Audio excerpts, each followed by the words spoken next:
Supersonics Money Transfer is giving you an unbeatable bonanza from now until the end of October. Yes! From now till the end of October, you stand a chance of winning a bag of rice when you receive monies in the Gambia from UK, Europe, USA, Canada, and Switzerland with Supersonics Money Transfer. Amazing! So from now till the end of October, every time you receive monies in the Gambia from UK, Europe, USA, Canada, and Switzerland, you stand a chance of winning a bag of rice. Only 100 bags available, so hurry now and be part of the 100 lucky winners in this special unbeatable bonanza from now until the end of October with Supersonics Money Transfer. Enjoy our safe, fast, reliable, and convenient money transfer service with the largest payout network in the Gambia with charges starting from $0. Yes! Visit the Google Play Store or the Apple Store today to download the Supersonics Money Transfer app and enjoy excellent money transfer services only with Supersonics. The unbeatable bonanza with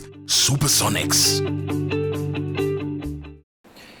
Greetings once again, like I said before, today marks another brand new edition of the conversation that comes with on Zambian's VIP Magazine, VIP TV here in the West African nation of the Gambia. This is a platform that is meant to speak on social, moral, economic, and political issues affecting our one continent and finding some of the best ways forward to ameliorating these challenges, or should I say, concerns. And for today's edition, we are in a distance conversation with a Guinean national who currently resides in the United Arab Emirates in Dubai, as he offers his expertise on what I call the filtration of all Africa's democracy. Greetings to you, Mr. Oumar Fofana, and welcome to this platform, sir.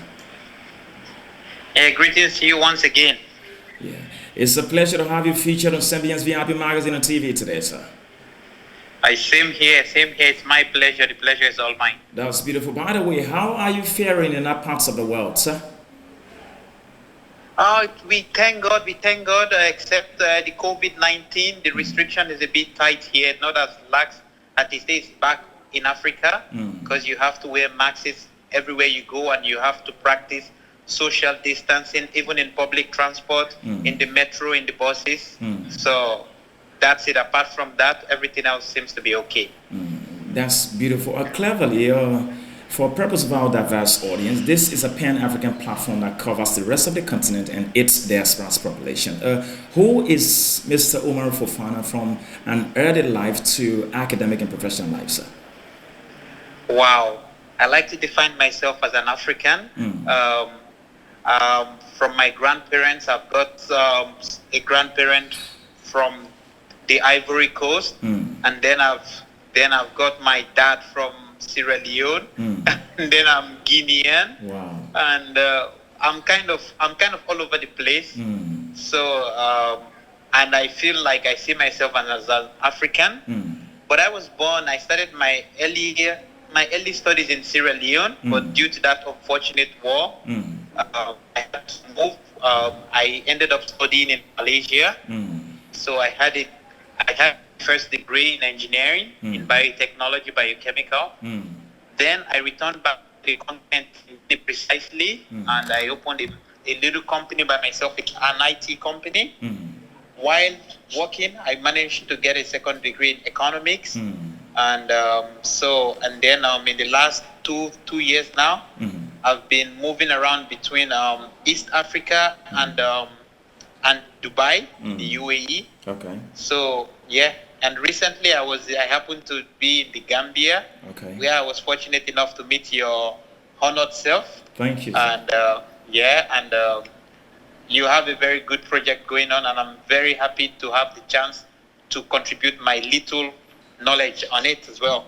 Thank you very much, sir. For those of you that are watching it from the Eastern African nation of Kenya, that's what us Tanzania, like Amara Kalonda Swahili dear in the Nairobi, Kenya. Don't forget the palm chi that I say to you, Jumbo Hana say to you, habari yako kumfutanya zangu na kupenda pia asante kumpansara when you could to see that time for supporting us. From those in Kigali, that's Rwanda, capital city in the Ichigwana language, I say to you, Abakwanda na Bakunda Moeze. To the Sierra Leone people that say to you, Unakusheo to Liberian people in Pele, I say, Liberia, to Western Nigerians that are predominantly Yoruba, the Ikiti State, Kwara State, on the Lagos, Oyo State, I said to you, to Eastern Nigerians, Igbo speaking region of all Nigeria, I say to you, one name, Ikaraka Ijia. Michiko Abiyama, Amama Siamasi, Oshimidia Tata, Michiko Kiki, Odoku Akataka. Strengthening all of you wherever you are under the sound of my voice. To the northern part of the country that is predominant Islamic, I say to you, Assalamu alaikum wa rahmatullahi wa barakatuh, of course, in the house, along which I say to you, Sanu Yadua.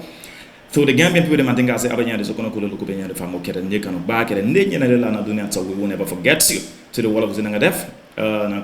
See the Malamana Fati, the Malamusa Fatazia Nabi. So the fool as we say to him, Moja, say Hirijan Masuda on the other hand, I say to you, Jantan, this is your Pan African platform that connects the rest of the continent, of course, to somebody like Charles Izzy of Oxford and Musa Jamid of Manchester. And then I say huge salute to you. These are constant supporters and followers of Sembians VIP Magazine and TV.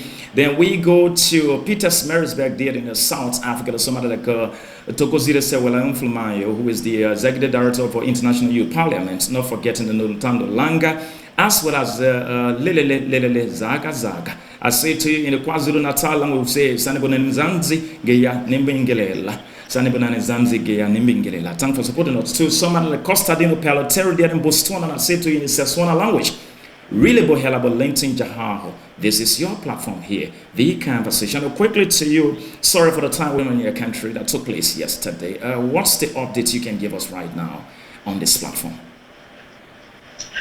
Basically, the election that took place in Guinea, thank God there have been little damage, but still it's not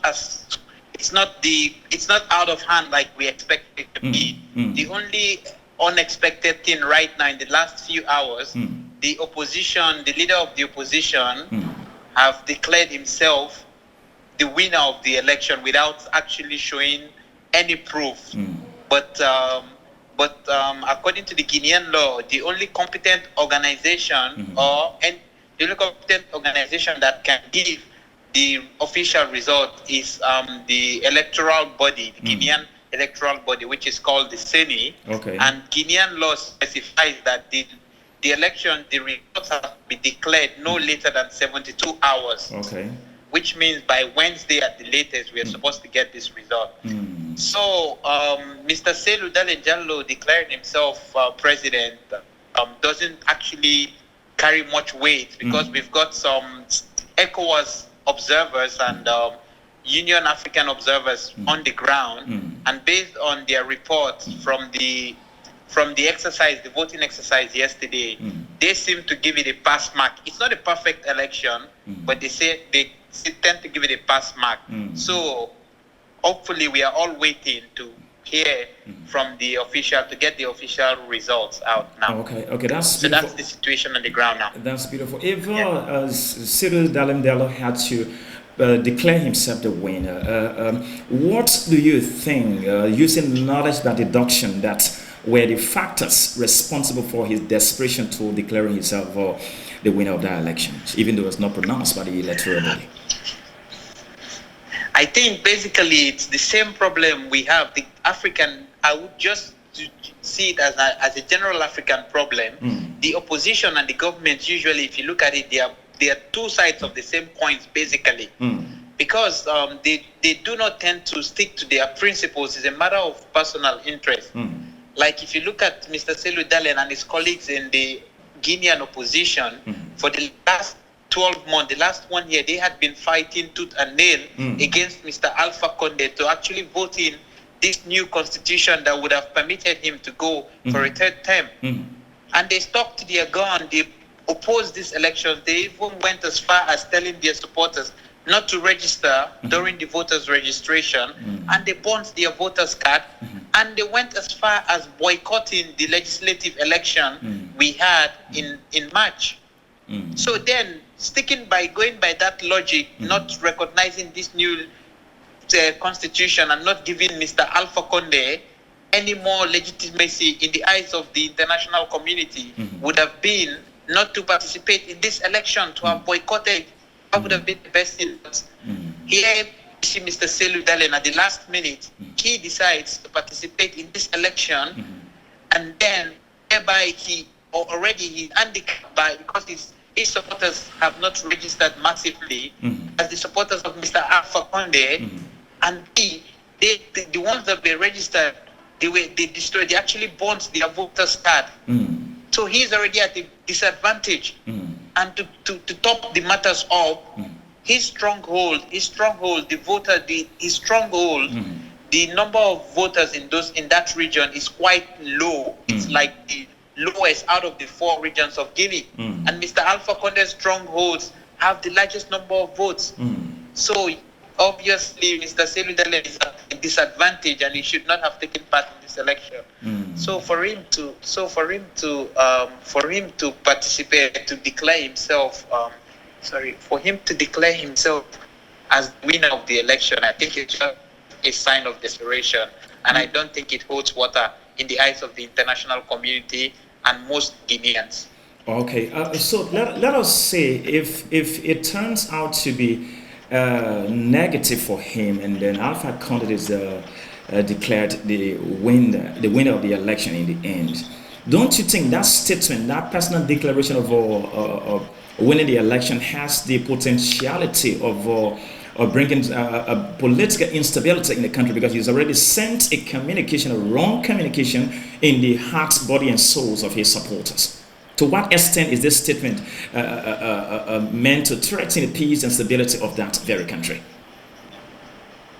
Unfortunately, I think what Mr. Selu Dalen did is actually quite reckless. I'm sorry to say, there's going to be, once Mr. Alpha Conde has been declared as the winner of the election, a lot of it's going to be the poor masses, the poor supporters of Mr. Selu Dalen they'll be the ones that would have their properties destroyed. And obviously, I wish this does not have to happen, but some of them would have to die and some would get injured.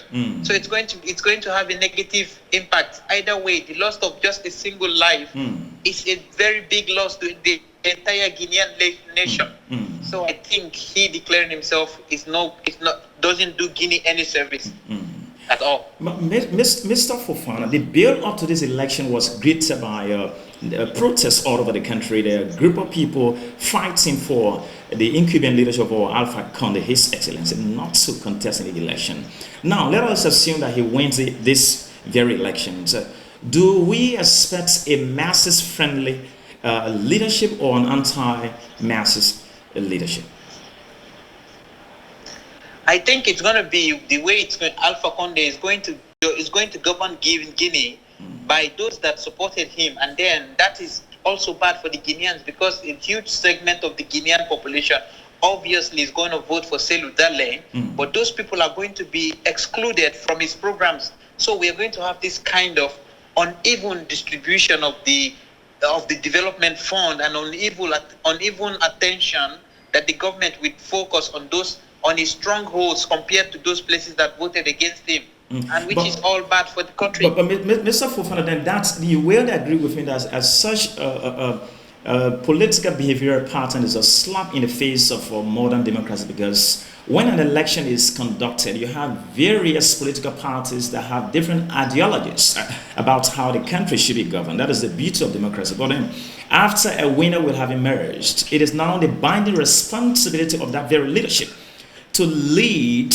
the masses in general, not his or her political party. So we would expect an Alpha Conde to be a president of the people and not his political party. Would you say yes to that? Yeah, I agree with you. This is the way it should be. He should be the president to all Guineans. But unfortunately, in reality, it doesn't work like that. And not just in Africa. It happens like that all over the world. Like, for example, in the United States, we have people they call never Trumpers. No matter what President Donald Trump does, they just say they're just not going to be for him. So it's going to be like that in the case of Alpha Conde. Even if you look at the Guinean situation, from the year 2010, when Mr. Alpha Conde came to power, to now, there are certain people that have never supported him, even if what he does is good for the country, but they still oppose him. So it's still going to be like that. That's the reality they're living in. That takes us to our topic, the filtration. That takes us to our topic, the filtration of all Africa's democracy, because our democracy needs to be filtered. It has to be filtered. It is rotting in the era of peace and development. It is rotting in the era of infrastructure. It is rotting in the era of education. It is not thriving because you have few number of people across the continent. Do you want to talk about Cameroon? Do you want to talk about Nigeria today? Is it about the Central African Republic? Is it Nairobi, Kenya? Is it the American Liberians and the digital Liberians and what have you? Is it the Mendes and the Timidus in Freetown, Sierra Leone to some extent? The Jolas and the Mandinkalization of this country, the Gambia. Our system is getting rotten on a daily basis. What is the roadmap to the filtration of Africa's democracy? All right. First of all, I think where Africa got it wrong is that we have a system of democracy that is being imposed on Africa initially from outside Africa. First of all, you cannot take the democratic system in the United States or in France or in Great Britain and impose it on African countries, because these are people that have completely different historical background, different cultures, and they have different realities. Take a look at, for example, the United States and Great Britain. They are both democratic countries, right? But they've got different systems of democratic governance. Of course. Whereby in the United States, we've got an executive president, but in the United Kingdom, we've got a prime minister. So that shows you, that is because the US and the UK have different historical contexts and cultures and different ways of evolving. So, but unfortunately, we as Africans, right from the advent of democratic system on our continent, we just choose, say for example, you don't follow the American system, we just take the American system wholesale, we do not tailor it and adapt it to the reality of that particular country, So I think that is we have to go back to the drawing board and know what kind of democratic system works for a particular African country. This is the key of it. If we do not do that, it's going to be really hard for us to get this thing right in the first place. Say for example, the amount of Go ahead. Yeah. Go ahead. Say for example, the kind of democratic system you would want to Nigeria would need for it to be stable. It's going to be quite different from the one, say, a country like Djibouti. Because in Nigeria we've got over 250 ethnic groups and we've got different religious affiliations. So it's kind of difficult in that sense. But you go to a country like Djibouti, Djibouti is almost 100% one single ethnic group, and then it's almost 100% the same religion. So you can see quite the difference. You cannot apply the same kind of democratic system in those two countries. But unfortunately, we apply it one system fits all. That's what we practice in Africa. So we have to look into that. Thank you very much. That's the voice of Mr. Oumar Fofana. Of course, I say he's not the Oumar Fofana of the BBC, but Oumar Fofana, the engineer there from Guinea-Conakry. But he speaks with us live from the United Arab Emirates on the conversation here on Sembian's VIP Magazine and TV, the platform that is meant to speak on social, moral, economic, and political issues affecting our one continent and finding some of the best ways forward to ameliorating these concerns. And it comes away through the effort of Mr. Thony, Mikel, Howard. I'm talking about myself here, who is tasked with the responsibility of inspiring and motivating the current generation of young Africans in the actualization of their respective dreams and preaching the message of peace and national unity, as well as revitalizing the Africanization policy that speaks about good governance, social justice, democracy, human rights, and most importantly, the African unity. I take it to Africa's most popular nation, Nigeria, that has experienced what I call an irony. When I say an irony, the police or the security apparatus of any nation is tasked with the responsibility for protecting lives and property.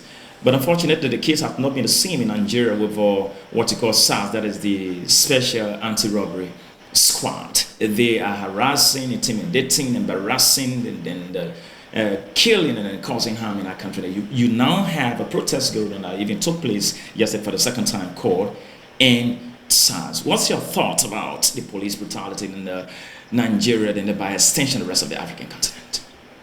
All right, so I'm talking about the Nigerian case, the SARS and the SARS movement that is trending worldwide now. I think the Nigerian youths and the Nigerians have every right to protest against this SARS. I think SARS was out of hand. They needed to go. They needed to get rid of it. And the people rising up against it, it's a good thing. They should have done it. However, I feel that the protest is being hijacked by some other people with other hidden agendas. Now, because, and I feel like the leaders of this protest, since we all know that the Nigerian government is actually listening to them, is actually listening to them. It's not something, a problem that have been broken for decades, cannot just be fixed within a short time. So once you know you have the ears of your leaders listening to you, you should at least give them a chance to try to fix it. But unfortunately, we see that the protesters have not been doing that. They've not been doing that. They've not been doing that, even if they, up to the extent that the vice president of Nigeria had to come out and apologize to Nigerians. But still, the protests still keep going on. And I feel like they're beginning to do more damages to Nigeria. They are doing by blocking the roads to the airports, and then by breaking into attacking police stations and breaking prisons and releasing criminals from the police cells. So it means now it's no longer about ending SARS, because SARS has been disbanded now. We no longer have SARS. So we need to So yes. SARS has been disbanded. We need to now sit down and listen and look at our leaders and see if they are really going to implement the reforms that they are trying to do. But we can't just keep telling them, we need you to do this, we need you to do this, without actually letting them do it. So I feel like the protest is well-founded, but it has come to a place now that they have to sit down and actually look at their leaders to see if they are really serious about carrying out these reforms. Thank you very much. Still on the filtration of the African democracy, so to speak, if you were given an opportunity to sit before the 54 leaders of this continent, let me say Western Sahara, included, make it 55, what conversation are you going to have with these leaders? What's your focus in filtering our democracy? What's going to be your lecture to them? The first thing and the most important thing I would tell them is invest in educating your youths. Invest in educating your youths. That's the future, because Africa is the future of the world. In the year 2021, most of the young people in the world is going to be in Africa. We have all the other continents, they are aging continents. The old people are getting a lot more there. So Africa is actually the future.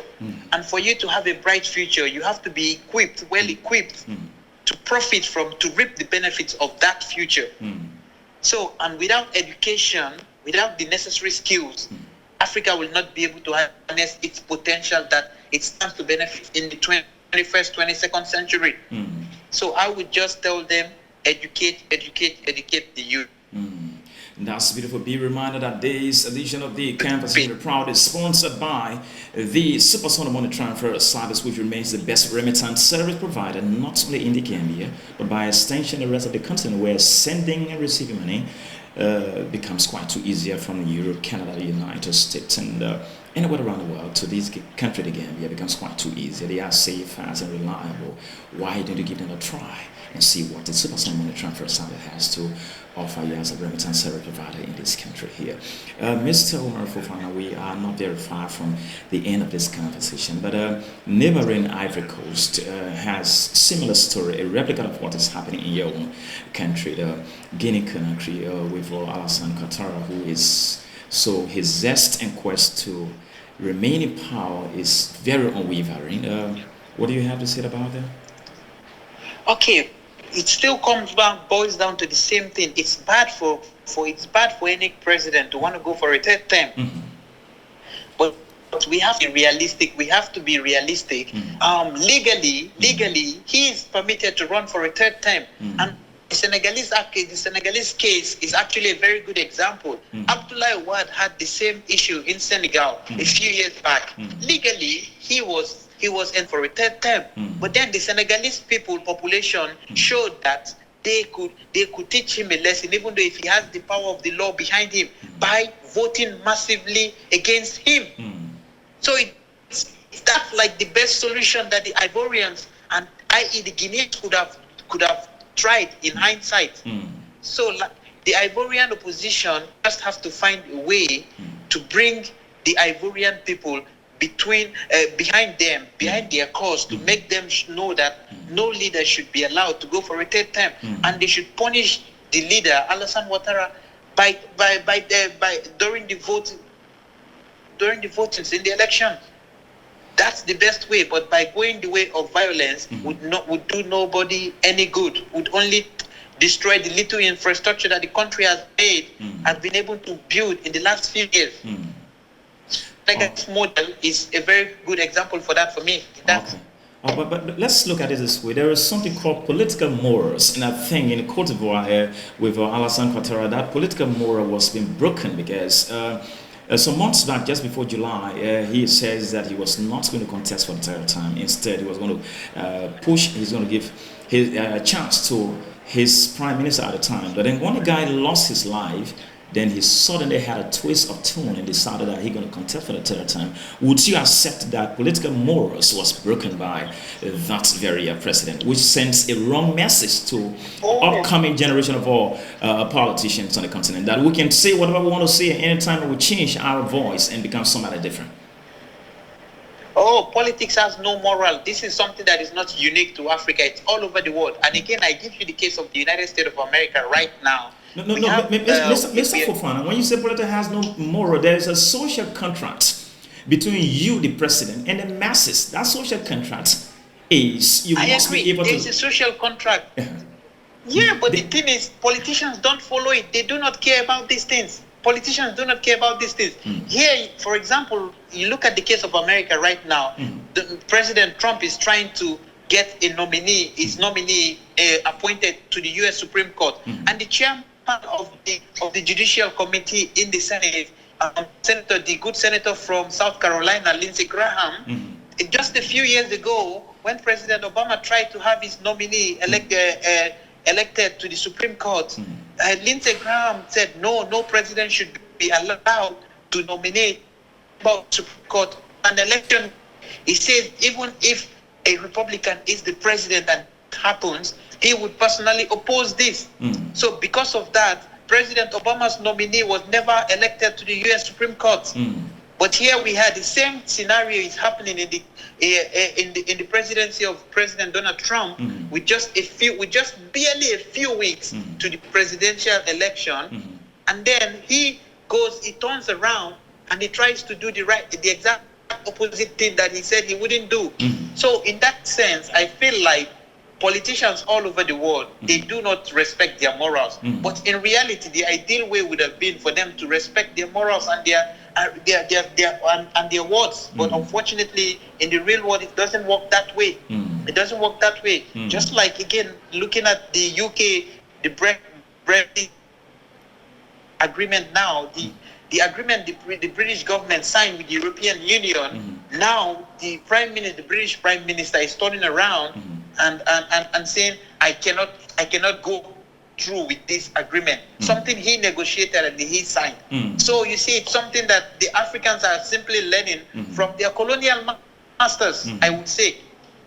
That's beautiful. Yeah, from here quickly, we're driving very close to the end here. The Gambia, mainland Africa's smallest nation, heads to a general and presidential election next year. And you've had, since the departure of Yahya Jammeh, that brought in Adam and Barrow, you've got emergence of younger parties. You have the Marisol, that is an independent candidate currently. You also have the Citizen Alliance. You have the NPP of the incumbent leadership of Adam Barrow. You also have different political parties emerging right now. I've been posing this question to a lot of Gambians, and I want to pose this to you.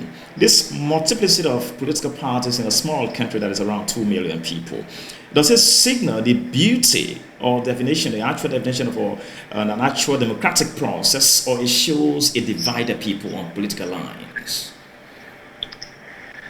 Okay, that's a tough one. But personally, I think it should be, ideally, it should be a good sign. It should show that the country has healthy democratic space for anybody that is willing to express its view. But in case of the Gambia, as well as in so many other African countries, I think it's a negative, because it actually shows the division within the people, usually based on ethnicity. So I think it's not good for a small country, for like Gambia. For now, if I were to have my way, I would rather the Gambia should have a two-system political party system, just like they have in Sierra Leone. You either have to be a member of the SLPP or you have to be a member of the APC. So you actually go. So you actually be forced to deal with people from other ethnic groups in order for you to emerge as the president of that country. So I think it's a negative for a country like Gambia. That's beautiful there from you. Which of the languages do you speak from Guinea-Conakry? Wow, I speak Susu, I speak Mandinka, and I speak a bit of Fulani, and I speak Yoruba from Nigeria, and I speak a little bit of Hausa, and I speak Malay from Malaysia, and I speak a little bit of Arabic and French and English. Okay, that's beautiful. I will want you to use 1 minute right now. Speak to Guineans in one of the popular languages. 1 minute. Talk to your people on the need to exercise the ghost of political instability, because it leads us nowhere. Whatever the result of the election is, they should maintain peace and stability, because Guinea-Conakry remains their common denominator. That's the only country no Guinean can be deported from, so they must maintain a spirit of peace and stability in spite of whatever the outcome of the election is. I want you to speak to them in 1 minute in one of your popular dialects in the country. 1 minute. It starts. All right. Would it be a problem if I speak to them in French so I can reach all the Guinean people? That's fine. Go ahead, sir. Is it okay if I use French? Yes, go ahead, sir. Ok, bonsoir, cher Guinéen. Guinéen. Je suis Oumar Fofana. Je suis un Guinéen. La Guinée, c'est notre pays. Nous tous, nous sommes des Guinéens. La Guinée, c'est une famille. Tu es Fula, tu es Mandinka, tu es Susu, tu es Forestier, mais vous êtes tous des Guinéens. Ça, c'est obligatoire. Il ne faut pas laisser que les politiciens nous divisent. Parce qu'après les élections, après tous les politiques, tu vois le même politicien, ils travaillent ensemble. Maintenant, c'est nous qui perdons. Il faut pas laisser nous diviser. On est tous des Guinéens. La Guinée, c'est un mère, un père. Thank you, merci beaucoup. And I want you to replicate this in English language for the rest of the continent to maintain the spirit of peace and stability for between and amongst ourselves. Yeah, 1 minute to talk to the rest of the continent on the essence of the Africanization policy. Yes. Okay, my Guinean brothers and sisters, I'm telling all of you, please do not let the politicians to divide you. We are all Guineans are from the same father and the same mother. Be you Susu, Mandinka, Fula, or from the forest region. You are all one family. Today we would have the elections, would have the politicians, then tomorrow you see the two politicians making up and they are working together. So why can't we learn from them? Why don't we choose to live in peace? Losing the election, your candidate doesn't win the election this time around doesn't mean they would not win the next one. So let's learn to live in peace and harmony, and let's not let the politicians divide us. Thank you. Yeah, that's beautiful. What are your final words to the rest of the continent? You've done that for Guinea-Conakry in English and French. Do it for the rest of the continent. Let us as Africans choose to love ourselves. Let's see ourselves as African. Because when you step out of the African continent, like where I am right now, once an African does something, they don't say a Kenyan or a Nigerian or a Guinean or a Gambian or a Liberian did something. They just call you all Africans. So if the rest of the world sees us as Africans, why don't we choose to see ourselves as Africans as well? We should know that we are all one brother and one sister. So let's keep that in mind. Mr. Oumar Fofana, it's been a very beautiful experience having you on Symbiance VIP Magazine and TV. You've done so much justice to our question. We are very proud and honored to say that huge salute to you, sir. Thank you. It's the pleasure is all mine. I'm really grateful to be online. Yeah. Talk to you some other time when we will have near you again.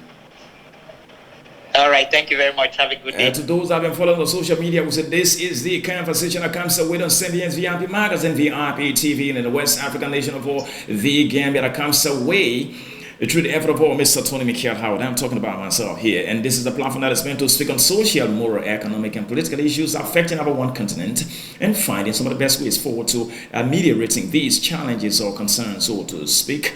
And we say to young people, Take up the mantle of responsibility and understand that you are the chief driver of your own destiny. Stop fighting, learn something, better your life.